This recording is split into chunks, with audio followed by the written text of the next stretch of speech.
Hello, Year 10. Just another dose of religious studies learning for you now.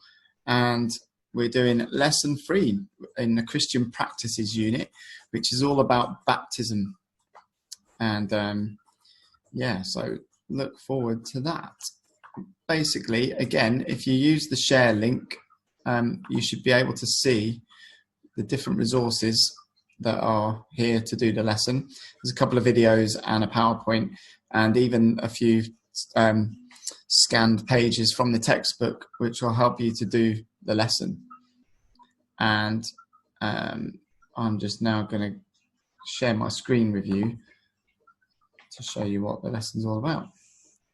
Cordelia the cat is here today as well to help you. And if you can now see my screen, that's cool. So the first thing we're going to do this lesson is the key terms test. So last lesson, remember, you had some key terms to learn, and now what we're going to do is you have to go and get a scrap of paper and a pen, and I'm going to say the words to you, and all you have to do is write down what the word is each time, how you spell it, and also right next to it what that word means, okay? And there are 7 words, and yeah, good luck. You can pause it now to go and get a pen. I'm not waiting around for you. Just go and get one, unpause it, speak to you in a minute. Well done. If you already had a pen, you didn't have to go anywhere, so be smug that you could just go straight onto this bit. You're like, even better. Right, word number 1. What's word number 1? Pilgrimage. Again, I'll go straight on to word number 2, so just pause it if you're not ready each time. Word number 2, prayer. Word number 3, 2 words this one, liturgical worship. Word number 4, sacrament. Word number 5, worship. Word number 6 is Holy Communion. And word number 7, again 2 words, is believer's baptism. Okay, so finalize any of those. If you need to hear them again, just press back on the YouTube video, watch it again. But if not, the answers are coming up now on the screen. Ta-da! So mark those and correct any spellings that you got wrong, and give yourself a mark if you got the right spelling, and another point if you got the right definition for the word. Well done. Tell me your score when we get back to school. You don't have to worry about emailing that to me now. So moving on to the next slide, you will see that I'm asking you a couple of questions here. So number 1, discuss with the people around you. So, you know, whoever that might be, whether you had any kind of birth ceremony as a child. What was it like? Was it a religious one in a church? Was it a humanist type of one, like a naming ceremony? And think about this question in your head. Do you think it matters if you have one or not? How does it help you in your life? Can you remember it even, or were you just told about it? Maybe some of you might even have it on video or something like that. So have a little chat about that, maybe jot down some answers and speak to the people around you about it, or think about it in your own head. You might not even know. So that would be interesting. But once you've done that, we're going to move on. Here are some pictures and images to tell you a little bit about what we're going to be learning about today, which is baptism. And baptism is the main type of birth ceremony or an initiation into the church ceremony that they have in Christianity. As you can see from the images, it involves water, and you might remember from remember from being told about it that as a baby, maybe you got some water poured on your head by a vicar, and you probably didn't really know at the time.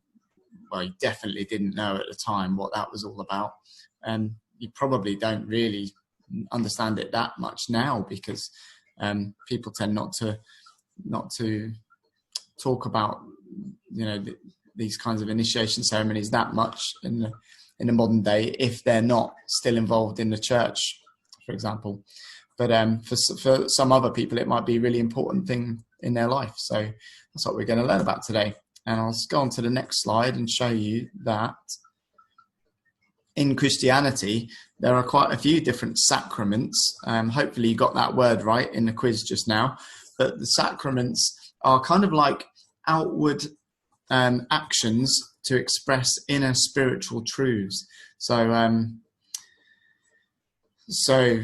for example, being baptized, as you're going to learn, is an outward action, a vicar pouring water on your head when you're a baby. But the outward action seems a bit strange, but it actually symbolizes a deep inner spiritual truth about the transformation of what is going on in the life of that child, that baby's spiritual life. And the outward action of having water poured on your head is actually a symbol for some deeper spiritual truths, which you're going to learn about in a minute. So that's just to let you know, that slide there, that there are 7 sacraments in Christianity. That not all Christian denominations follow all 7. In most churches that are Protestant churches, they mainly just do the baptism and the Holy Communion one. Anyway, to introduce you to the next bit, I'm going to show you a picture. Have a look at the picture. You can see it's a guy pouring a cup of water on another guy's head. But some of you might recognize these 2 people. The guy on the right is John the Baptist, and the guy in the middle with the water being poured on his head is Jesus. And like I've just written there on the left, it says John the Baptist was a man who many thought might be the Messiah. Many Jews followed his teachings. And in the Bible, it says that he baptized Jesus. And that was when he was first identified as being the Messiah in the Christian story. At the moment of baptism, it says in the Bible that the heavens opened and the Spirit of God is said to have descended upon Jesus like a dove. So that's why in the picture there, you can see a dove flying right above Jesus's head. This isn't meant to be historically accurate. We don't think that an actual dove did fly over Jesus's head at that moment. But it's obviously, like you learn in English, it's a simile. It's saying that it was like a dove. But anyway, in the Bible, it also says that a voice from heaven said, "This is my beloved son. With him, I am well pleased." So, think about what was really going on at that moment. If you're really religious and in a sort of literal way, you might take the Bible literally and think that a voice did come down from heaven at that moment and speak those words, and other people might have heard it if they were listening too. But if you take it more symbolically, you might think that it means something a bit more subtle, like maybe at that moment Jesus was awoken in his mind to his role as the Messiah and someone who had an important message from God. So nobody knows the truth about these things, which is why I think it's so interesting. But anyway, I'm going to show you a quick video clip now, and it's from a film called Jesus of Nazareth. Just watch it, maybe jot down a couple of ideas about the clip. Actually, I'll show you the next slide first, because this is the questions that I'm going to ask you about it afterwards. That's just a picture of Jesus' baptism, really sort of computerized, sort of arty way. But I'm trying to get onto the next slide, but it's not working. Come on. All right, here we go. So watch clip 1. Watch clip 1 and discuss how Jesus' baptism is shown here. Discuss whether events like this make more sense if taken literally or symbolically. Okay, so I'll show you the clip now and discuss those questions in a minute. I'll be back soon.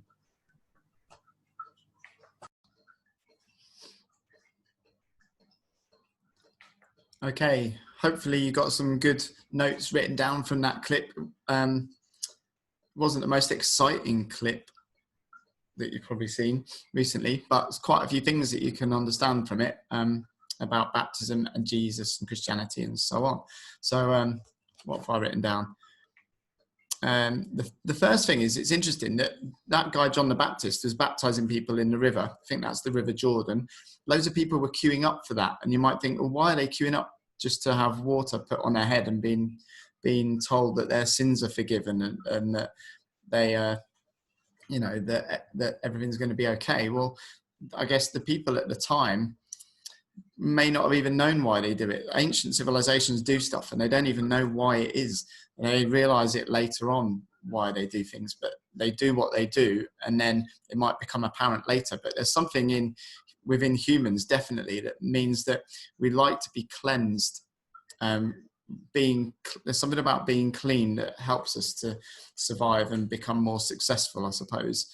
That's why in the modern day we wash loads more than people used to do in ancient times, for example, and probably one of the main reasons why we're loads healthier. I bet people have had loads fewer coughs and colds in recent months because they've been washing our hands and sanitizing everything because of coronavirus. So something about the cleansing qualities of water, and there's something in that maybe makes people feel a bit more spiritual as well. So that lady who came and said, forgive me of my sins, and he said, you're forgiven, he put some water on her head and said, be strong, you can get through whatever's going on, be ready for the kingdom and things like that. So these people were queuing up for reassurance, spiritual strengthening, and probably some kind of spiritual cleansing. Anyway, John the Baptist was famous for that, which is why he's called John the Baptist. Can't remember anything else that he did. But the second point maybe is that he definitely sees something special in Jesus. As soon as Jesus turns up, this guy knows that he's something a bit special, and he says, it's you that should be baptizing me, but yet you come to me. So he doesn't really know, John sort of foretells the coming of the Messiah, and that's kind of an important aspect of John the Baptist's role in all of this. It's kind of like a forward projection. In the modern day, the best stories, the ones that are the most popular, they don't start at the beginning. They start about halfway through, and then the backstory is filled in as time goes along to make it relevant to what's happening going forward. And so the Bible's no different to that. In fact, the Bible's probably the best example of an ancient hyperlinked text that includes things from the past to learn about the present to take into the future. So it's kind of sort of important in that way. In the video clip that you just watched, it's John who says, you are my son in whom I'm well pleased, not a voice from the sky. So the filmmaker kind of interpreted it a bit differently from, he kind of took the Bible a bit less literally than it's written. And the last point as well is that John says in that clip, the last thing really, this is the Lamb of God who's gonna take all the sins away from everybody else. And that's a really important thing about Jesus and baptism, in that they're both things that can help us to help Christians kind of move on from their sins, because feeling guilty about something that you've done isn't helpful either psychologically, and humans need to kind of move on and confess that they've done wrong. That's a useful thing to do, but then also move forward and not let it sort of plague them forever and ever. So that's, I suppose, some things that we can learn from watching that video. That was a film called Jesus of Nazareth, and I can't remember when it came out. It's probably like the 70s or something, judging by the hair. But anyway, the next thing for you to do is, if you go into the SharePoint folder on the SharePoint using the link, you'll see that there are some textbook pages there. There's a PDF file of some textbook pages.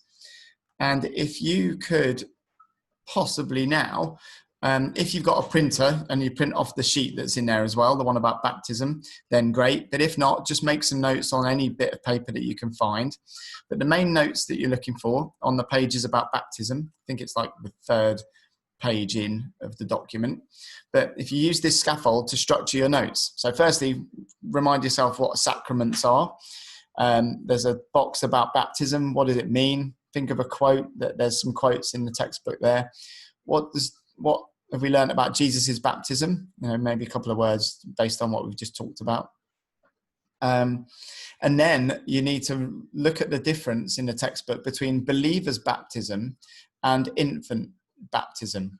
So find out the difference between those two things. What is a believer's baptism and what is infant baptism? What's the main difference? Write that in those boxes. And then underneath, in the final bottom boxes, try and think of some reasons why it would be better to have a believer's baptism and what's also good about infant baptism. So jot down some of the strengths of doing it different ways, because different denominations do baptism in different ways. Okay, so do that. You might want to pause this now because I'm going to go straight on to the next bit of info, but pause it for maybe about 15-20 minutes, do that work, and then unpause it, and I'll speak to you in a few minutes. Okay, bye.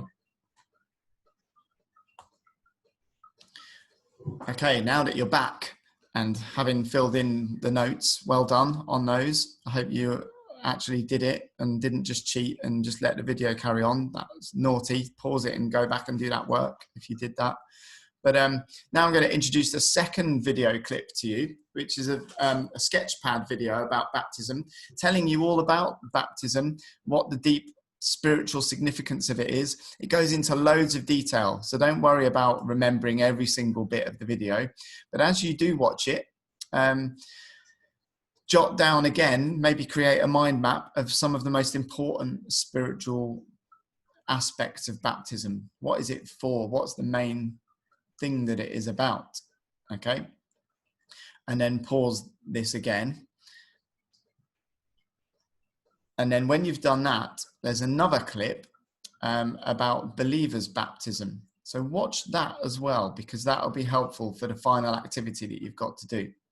Okay, so so just to recap, pause the video now, watch the second baptism video. I think it's just called Sketchpad Baptism video, and then watch the believers' baptism clip, and try and start thinking about in your head which is the most appropriate one for Christians to do, believers' baptism or baptism when you're a little infant. Okay, good luck with that, and I'll speak to you in a couple of minutes.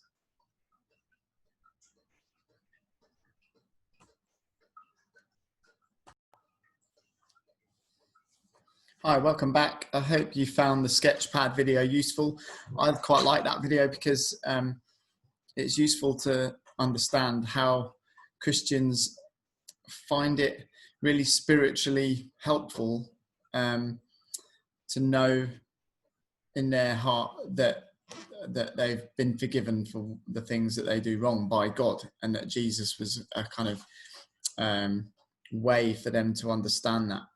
And yeah, I think it's a good thing for everyone's spiritual development, really, to know that the things that you've done in the past don't have to define who you are forever, because there is redemption. And baptism is kind of all about that. I guess it's an initiation of a Christian person into a way of thinking, a way of being that means that they can constantly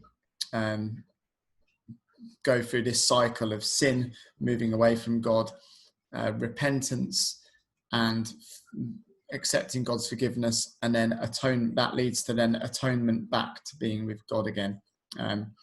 Even if you're not religious at all, it's just I think religions often have a lot of good ideas about how even non-religious people ought to live.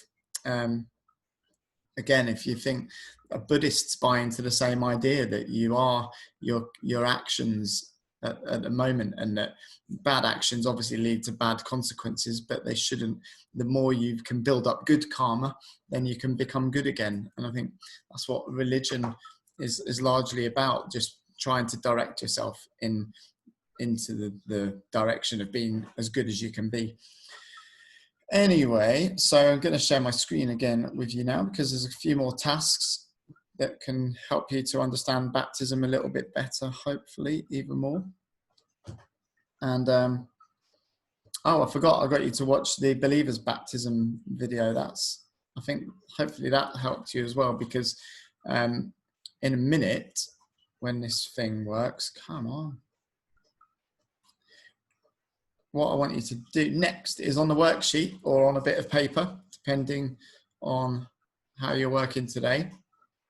There are 2 speech bubbles here, and the key question at the top is it best to baptize a child or wait until people are older to be baptized into the Christian church? So using the using the textbook pages that I've put in the folder, and any ideas that you might have, try and come up with a paragraph that each person might say on different sides of that opinion. So that will get you into the frame of mind of saying one thing. So firstly, decide what your actual opinion is and write that in the left-hand side one. So you can say, right, I believe that, you might think that adult baptism is better because an adult person, it might be more meaningful to them instead of being baptized when you're a little baby and you can't remember. So try and turn that into a whole paragraph and think of some other reasons. Develop it using words like because to explain why you think what you think, and then maybe give some examples. But then when you've done that one, then transform your mind as far as possible into the mind of somebody who believes the opposite thing, and then write another paragraph to explain why the other way of looking at it is the right way. And that will get you into the frame of mind of doing those evaluation questions, and it will be helpful for you when you do your main exam, because at GCSE, evaluation is half the marks. So give that a try. And then pause it, and then another quick task for you to do today, and then we're finished. Okay, so underneath, there's a demonstrate task again. So this is a GCSE question, and it says, explain 2 ways in which baptism might influence the lives of Christians. And because it's worth 4 marks, you can see on the worksheet that, there are 2 cylinders. And in the top bit of the cylinder is where you write the way in which it might influence the lives of Christians. But then in the bottom bit, you have to then write another sentence to try and expand on that a little bit and develop it. And if you can do that for 2 of those shapes, then you'll have explained 2 ways in which baptism might influence the lives of Christians today. And then again, if you can do that in the real exam, that's worth 4 marks. And if you can get 4 out of 4, obviously you're going to get the top grade, which is excellent. So pause that now, and then I'll tell you some answers in a second if you're struggling, or once you've done it. Okay, I haven't really had time to think, but I'll make something up. So if I was doing this question, I would write in the left-hand cylinder, I'd write 1 way in which baptism influences Christians today is that it will make them feel more positive about their afterlife. And then underneath in the main bit, I'd write, for example, if Christians have sinned, by being baptized, they know that their sins have been washed away, and all their bad actions have been in effect paid for by Jesus' sacrifice, and that will help them to live, to confess their sins and atone with God and become spiritually happy.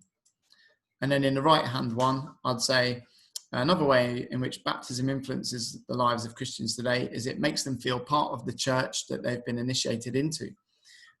This might make them go to church more often and perform other rituals like Holy Communion, and it might make them care for other Christians more and give to charities and things like that. Okay, so they're probably not the best examples that I could think of, but the only ones that came into my head just now. So finally then, just before you go, if you've done all these tasks today, well done, you've done really well. And The one final thing just before you go, if you would like, is some sentence starters. So test your understanding about what you've learned today about baptism by completing these sentences. So almost, even if you're on your own, you can just read the first bit of the sentence and then just continue it on and practice doing that, because again, being able to complete sentences like this will mean that you will then in the future be loads better at doing those questions on the previous slide. Okay, so maybe pause this and have a go at those before you go. And then just remember to tune in a couple of weeks' time. I don't know if we'll be back at school yet, but the next lesson is all about Holy Communion. So look forward to that. And well done on all the work today. And have a good day. I'll speak to you all soon, hopefully. Right, bye.